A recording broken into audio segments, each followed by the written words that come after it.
tiene Óscar García. El título de su ponencia es Ampliando los horizontes comprensivos del espiritismo. Muchas gracias. Muy bien.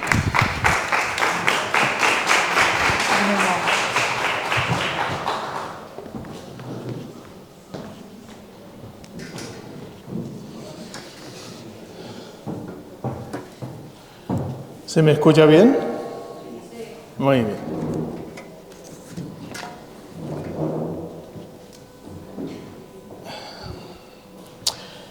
Bueno, yo me he traído mi charla escrita para ajustarme al tiempo que me recomendaron, porque sé que si presento una presentación de PowerPoint me voy a ir por diferentes ramas, ¿no? Bueno. Quiero terminar luego al final con un poema. No lo tenía previsto, pero me ha animado a terminar, así que luego terminaré con un poema. Agradezco muchísimo a la Asociación Andaluza, a Mercedes, que fue la que se puso en contacto conmigo, por la invitación a este evento. Para mí es una auténtica alegría poder compartir con todos estos momentos e intercambiar ideas y afianzar las amistades que desde tanto tiempo venimos cultivando. Entonces, sin más preámbulos, me voy a pasar a leerles. En su triple dimensión, científica, filosófica y ética, el espiritismo tiene un carácter esencialmente progresivo, al no plantear límites infranqueables ni prohibiciones taxativas, y por carecer de dogmas inamovibles. Un espiritista tiene por únicos límites los que su capacidad comprensiva marca, y aun estos son cambiantes y temporales, pues estamos inmersos en un proceso evolutivo continuo. Sin poder ni pretender ser exhaustivo, quiero dejar constancia en esta intervención de una muy breve pero significativa selección de puntos que a día de hoy vemos desde una perspectiva ampliada, puntos que a nuestro entender deben ser revisados y redefinidos por los espiritistas. No dudo que habrá muchos aquí y en nuestras filas en general que compartan este objetivo. Otros puede que no lo vean aún, pero sea como sea, es nuestro deber colocarlos en la mesa de la reflexión. Comprender puede asimilarse a una especie de ver, un ver que no es fruto de la racionalización y de la lógica, puesto que no adviene mediante un proceso lineal, deductivo o inductivo, ni representa un premio derivado de algún mérito adquirido. Más bien, es un fogonazo de claridad íntima, espontáneo e instantáneo, en el que súbitamente nos convertimos en testigos de la realidad, al encontrarnos despiertos esa realidad para poder contemplarla. Esa visión que se da en ese momento sintetiza, fusionados, multitud de aspectos en un cuadro unitario en el que hasta el significado viene incorporado. Unos fogonazos que se dan sin poder ser controlados ni tener la menor idea de cómo ocurren, pues realmente no hay ningún cómo, dado que no son hechos duales. En un instante se produce algo equivalente a un salto cuántico en nuestro estado consciencial y entonces, sin más, nos percatamos de que comprendemos y sabemos como una luz que se haya encendido en nuestro interior. Somos seres sociales.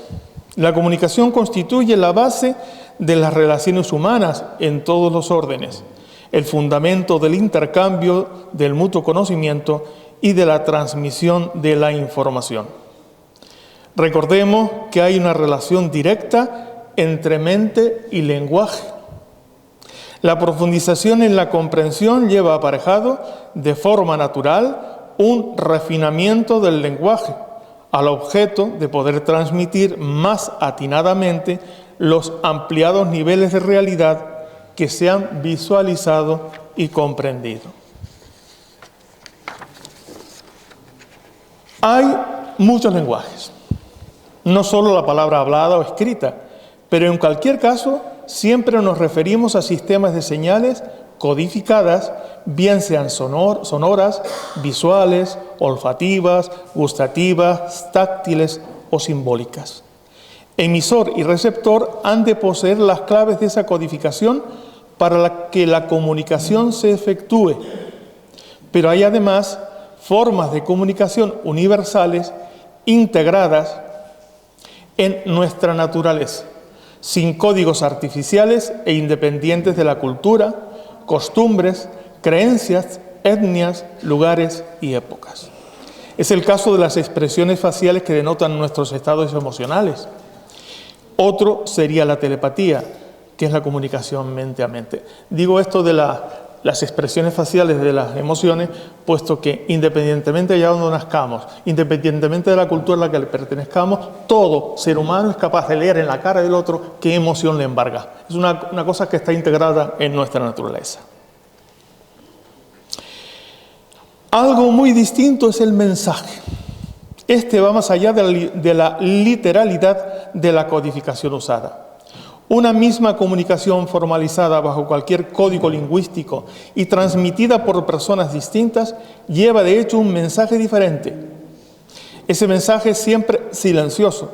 Su onda portadora es esa vibración sutil que emana del comunicante y que se relaciona con su grado de desarrollo espiritual.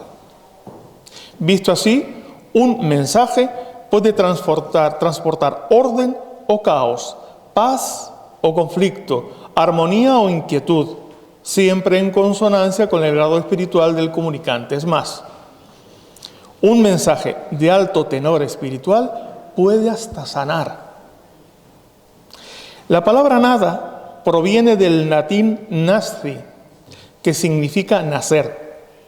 Todo nace de la nada, ámbito totalmente incomprensible, indefinible e inefable.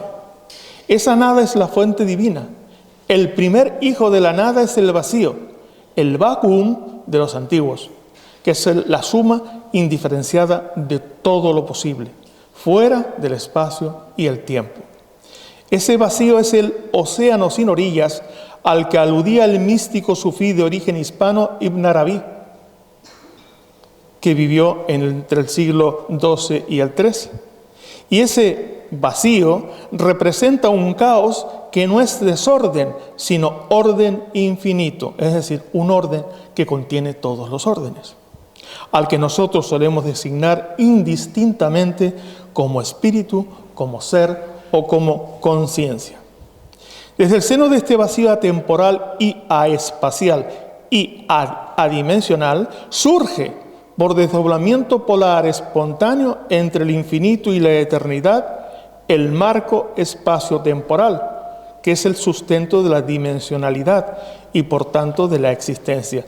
Las cosas existen cuando tienen dimensiones, porque existir significa estar fuera, y mientras no existen, pueden ser, pero no existir. Es decir, cuando hablamos de existencia, como igualdad con ser, no es. Se puede ser y aún no existir, porque no existe la dimensionalidad. Que la existencia, que al desplegarse internamente se configura como mente universal, codificada en una inconcebible matriz hipercompleja de patrones vibracionales que eclosionan bajo un triple aspecto intercambiable. Y este triple aspecto es, por un lado, la información, por otro, la energía y por otro, la substancia, dando lugar a la manifestación cósmica.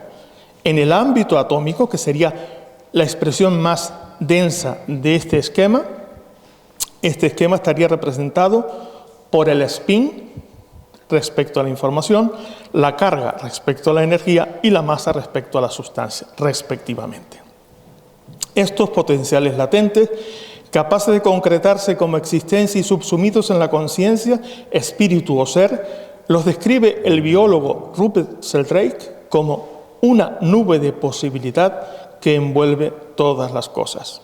Mucho antes decía lo mismo, aunque con palabras distintas, Ibn Arabi, al referirse a lo que él denominaba la santísima efusión, es decir, a la generación desde la fuente divina del espíritu, el reino de la unidad, que según sus propias palabras constituía la suma de todos los posibles. Al proceso mediante el que dichas potencialidades se concretan finalmente como manifestación, Ibn Arabi lo denomina la santa efusión.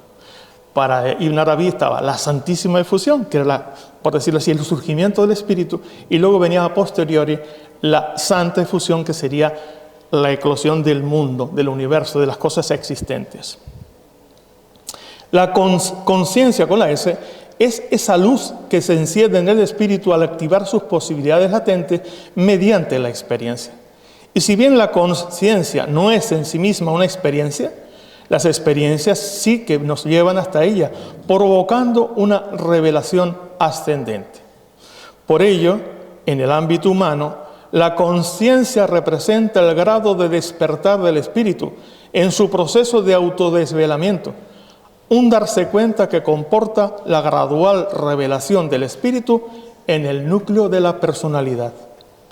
La evolución espiritual se mide por el grado de conciencia adquirido. Tenemos que diferenciar muy bien esfuerzo de poder. Aquí se ha hablado mucho de cualidades espirituales, pero curiosamente siempre se ha dejado de lado la idea de poder. Quizás porque en nuestro interior resuena el poder como una especie de subyugación de otro. No, el poder es capacidad creadora. Por tanto, el poder es otra cualidad del espíritu. Pues tenemos que diferenciar muy bien esfuerzo y poder. Estas dos palabras designan esferas que se restan mutuamente por cuanto más esfuerzo significa menos poder. A la inversa también, es decir, cuanto más poder, menos esfuerzo. Tener que realizar algún esfuerzo es prueba de que existe una resistencia. Pero ¿resistencia a qué? Esencialmente resistencia a lo que es. Esto implica que espiritualmente nunca se podrá exteriorizar nada a través del esfuerzo. Y si así lo pareciera, realmente habría sido a pesar del esfuerzo. Al balance positivo de poder frente a esfuerzo lo llamamos trabajo, entendido como la concreción de un cierto grado de realización, que es la conversión efectiva de algo potencial en cosa manifiesta, en algo existente. Por eso es que definimos el poder como capacidad de realización. En este sentido, el poder absoluto sería la capacidad para crear desde la nada. Pero esa no es facultad ni función humana, sino divina. El cable guía, a la vez que referencia permanente de nuestra evolución espiritual, lo constituye el horizonte emocional, el cual mide nuestro grado de resistividad a la realidad. Porque hay que decirlo claramente, todas las emociones son, a fin de cuentas, señales de resistencia a la realidad.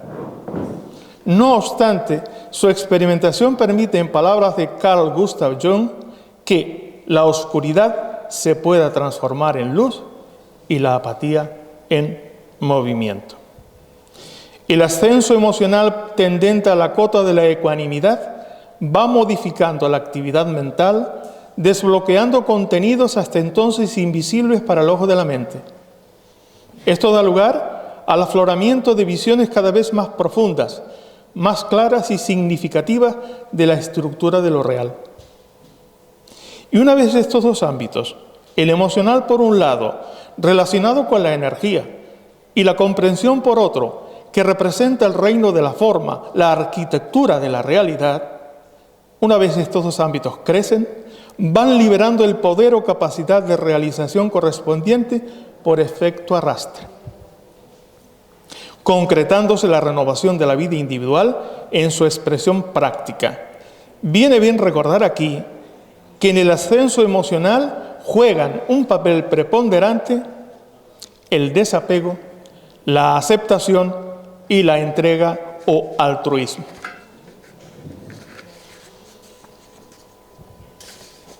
Siempre se dijo y se enseñó que la evolución espiritual era un proceso hacia el silencio, y ese silencio al que tanto aludieron los grandes despiertos de todas las épocas, maestros espirituales de las más diversas tradiciones, no es otra cosa que el silencio mental, es decir, la cesación de los procesos de pensamiento y conceptualización.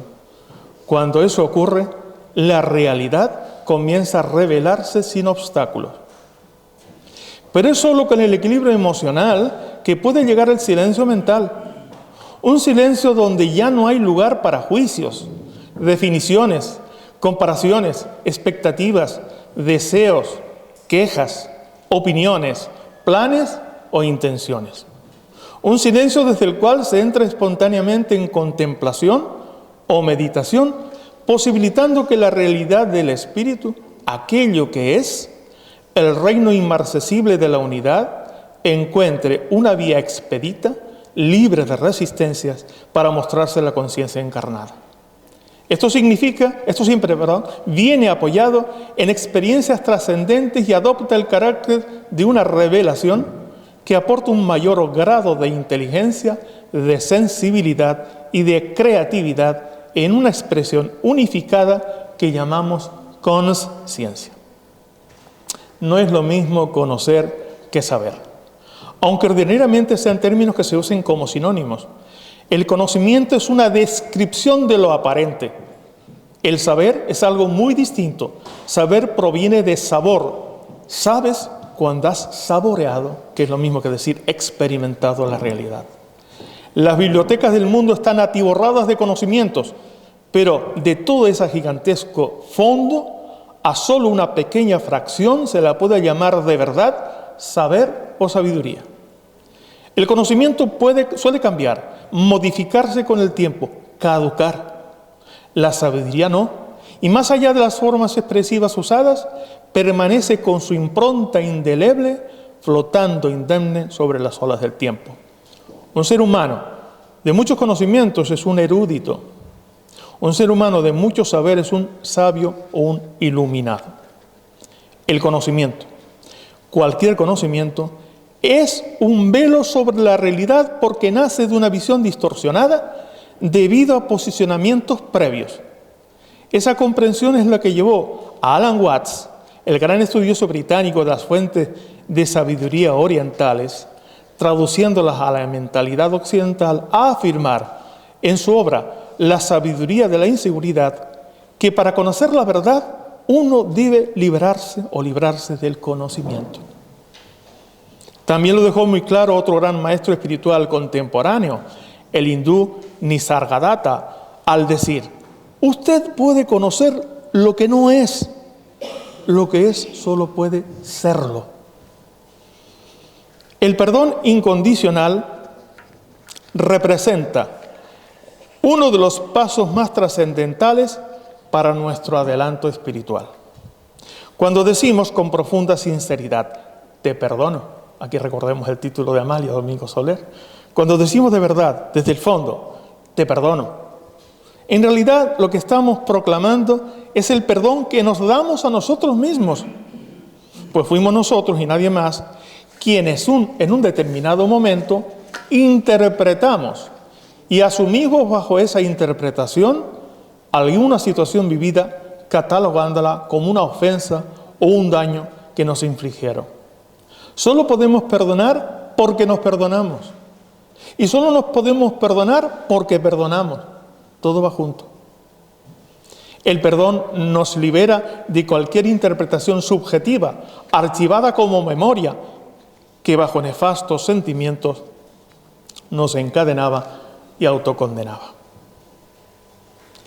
El propósito es el aliento de la divinidad en el que permanece inmersa la realidad objetiva. El propósito representa una inmensurable síntesis de amor, de inteligencia y de capacidad creadora que en el diapasón del corazón humano se convierte en sentido, que aparece como ley ante la mirada de la mente y que se expresa como poder en el acto creador o realización. Cada estado evolutivo tiene su propio contexto mental. La mente lee la realidad y encuentra patrones de funcionamiento que define como leyes. En otro estado evolutivo más elevado, cambia el contexto mental de forma que la mente realiza una lectura más profunda de la estructura de lo real, redefiniendo las leyes de ayer. Mas el nuevo paradigma mental alcanzado no niega las leyes anteriores, sino que las recontextualiza y asume holónicamente en su seno, despojadas ya de su antigua aura de absolutez, permaneciendo funcionales siempre que se mantengan en su propio ámbito. Hablemos de mérito. La idea de mérito no tiene sentido si no se redefine completamente. Cuando se habla de mérito parece que nos remitimos siempre a una instancia superior que deniega algo si no hay mérito o que lo concede si lo hay.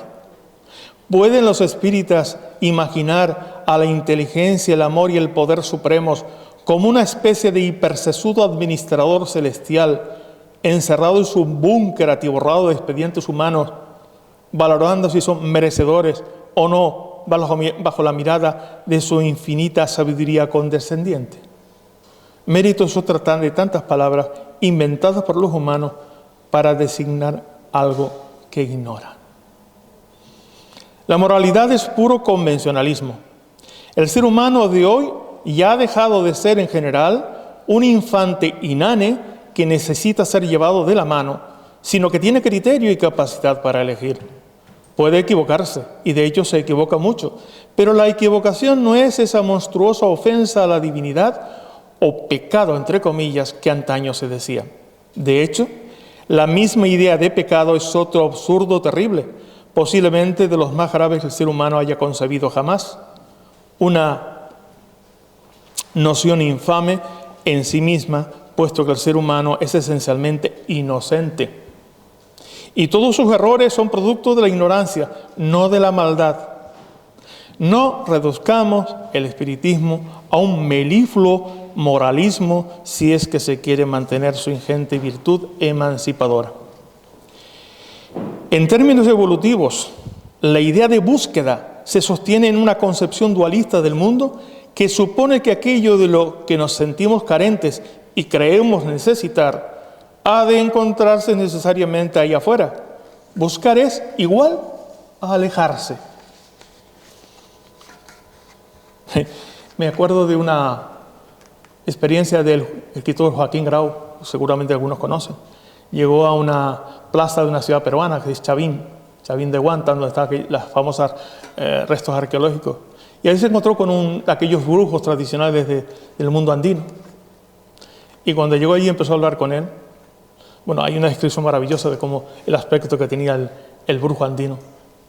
Y él le dijo: ¿a qué tanta distancia? ¿Por qué has recorrido tantos miles de kilómetros para llegar aquí? Dice: ¿todavía no has comprendido que buscar es alejarse? Pues yo afirmo, buscar es alejarse. Porque al buscar, o toda búsqueda, establece a priori una separación de distancia entre el buscador y lo buscado. Cuanto más buscas, más te alejas de ti mismo. La sabiduría espiritual nos enseña algo muy distinto. Nos dice que lo que buscamos fuera está realmente en nosotros mismos y que hay que dirigir la mirada hacia nuestro interior. Por eso me parece tremendamente acertada la manera que tienen los sufís de referirse a este asunto. Ellos no hablan de buscar, sino de recordarse. Es decir, de reconectarse con el corazón, que es la plataforma a través de la cual el espíritu se asoma directamente al mundo. Recordar está relacionado etimológicamente con cor, cordis, que es corazón. Recordar, recordarse, no es rememorar. Rememorar es una cosa, recordarse es volver a conectarse con el corazón. El ser humano vive totalmente afiebrado y ofuscado por el hacer en la etapa egoica. ¿Pero qué se busca con el hacer? Evitar la incertidumbre intentando controlar el devenir para lograr que los hechos futuros se acomoden a nuestros deseos y aspiraciones, aplacando así el miedo, que en el fondo es lo que impulsa toda actividad, pues constituye el núcleo y motor del ego. Ese es el objetivo del hacer. Pero todos hemos comprobado innumerables veces que el hacer no conlleva garantías y que en pocas oportunidades parece obtenerse el ansiado logro como colofón, sino que mayormente nos acompaña la frustración y la decepción. Y es que aún hay muchos que no han comprendido que el acontecer tiene que ver con el ser y no con el hacer. A cada estado del ser, a cada estado espiritual, a cada nivel de conciencia le corresponde su propio acontecer. No vemos muchas veces que personas con el mismo nivel de actividad obtienen, sin embargo, resultados completamente diversos. ¿Y qué respuesta comodín solemos dar ante esta constatación? Pues hablamos de suerte. Buena suerte para el que aparentemente logra resultados satisfactorios y mala suerte para el que parece haber cosechado solo el fracaso. Esto es un absurdo. En el taoísmo chino se habla de no acción, concepto que designan ellos con la expresión wu wei. La no acción no es un negarse a la acción o acción en negativo, lo cual no dejaría de ser otra acción. A la no acción yo la llamo acto o acción natural, porque resulta de una sintonía con la realidad, de cuyos impulsos creadores el ser humano se convierte en receptor y mano en el mundo. La no acción o acto cierra las puertas a la reactividad y abre camino a la creatividad. No es susceptible de control y resulta impredecible e inabordable para la lógica. Hablemos ahora de seguridad, de incertidumbre, de certeza y de fe.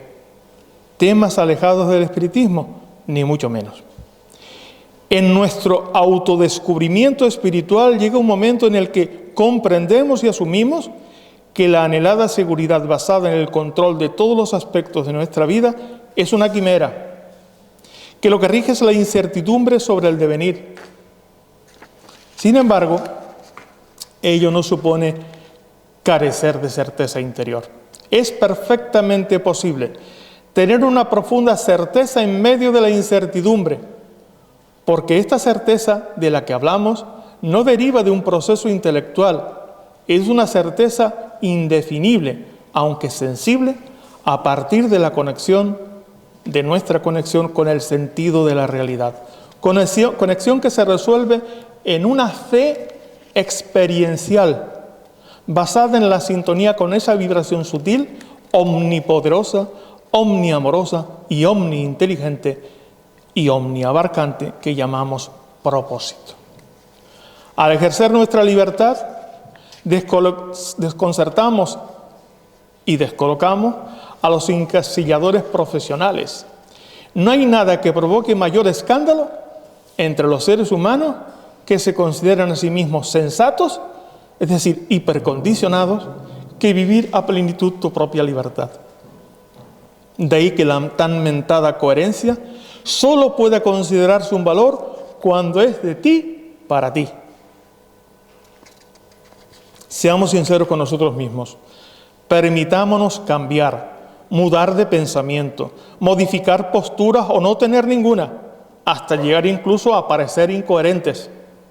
Realmente, aunque los demás puedan creer otra cosa, nunca somos incoherentes con nosotros mismos, con el mensaje que ofrecemos según el estado de conciencia en que nos encontramos. A un ser avanzado espiritualmente, nada le ocupa ni le preocupa parecer coherente. Su interés está centrado únicamente en su propia integridad. Al vivir tu libertad, podrías encontrarte con extrañas reacciones a tu alrededor. Desaprobación, caras descompuestas, gestos desdeñosos, incredulidad y hasta enfado, porque has tenido la tremenda osadía de salirte de sus casillas tan bien elaboradas y etiquetadas sin su permiso. Habrá algunos incluso que no te lo perdonarán, pero no importa. Ellos también son coherentes consigo mismos, aunque aún no lo saben. Queremos referirnos ahora a todos esos ejercicios, sistemas, métodos y prácticas que se aconsejan y se proponen y se presentan nimbados con la pretendida facultad de favorecer el desarrollo espiritual. En este sentido, las consideraciones que antes hicimos en relación con el hacer en general valen igualmente para el hacer en el marco de la realización espiritual. Yo afirmo que las supuestas capacidades atribuidas a dichas prácticas son una ilusión y una distracción, porque no hay ningún medio método o sistema que ocasione nuestro desarrollo espiritual, dado que el desarrollo espiritual no es ningún fin ni puede plantearse como una meta situada al final de un camino. ¿Sorprende a alguien esta aseveración? Nos explicaremos. Ningún método, ninguna práctica, ningún ejercicio, ningún hacer en general puede lograr lo que ya somos. Siempre hemos sido y siempre seremos. La evolución espiritual tampoco puede ser el producto de un decreto voluntarista o el resultado de la puesta en práctica de la difusa recomendación de ser buenos. Privaciones, mortificaciones, ayunos purificadores, dietas estrictas, ceremoniales y ritos ancestrales, contorsionismos corporales, reglas, preceptos, cultos, rezos, repeticiones de palabras supuestamente sagradas, hacer buenas acciones, entre comillas, o cualquier otra actividad premeditada con la finalidad de avanzar de grado en la escala de la evolución espiritual, son todas y todos autoengaños y tienen efecto cero en nuestra evolución. No digo que algunas de esas prácticas no cumplan una función, pero sea la que sea, nada tiene que ver con la evolución espiritual. Es una solemne majadería eso de pretender acumular méritos. Y en otro sentido, desde muy antiguo se advirtió sobre los peligros de algunos de esos intentos de tomar el cielo por asalto, en los que se quiere forzar nuestro desarrollo íntimo mediante atajos, vía desnortada, que designaban con la expresión el camino de la mano izquierda.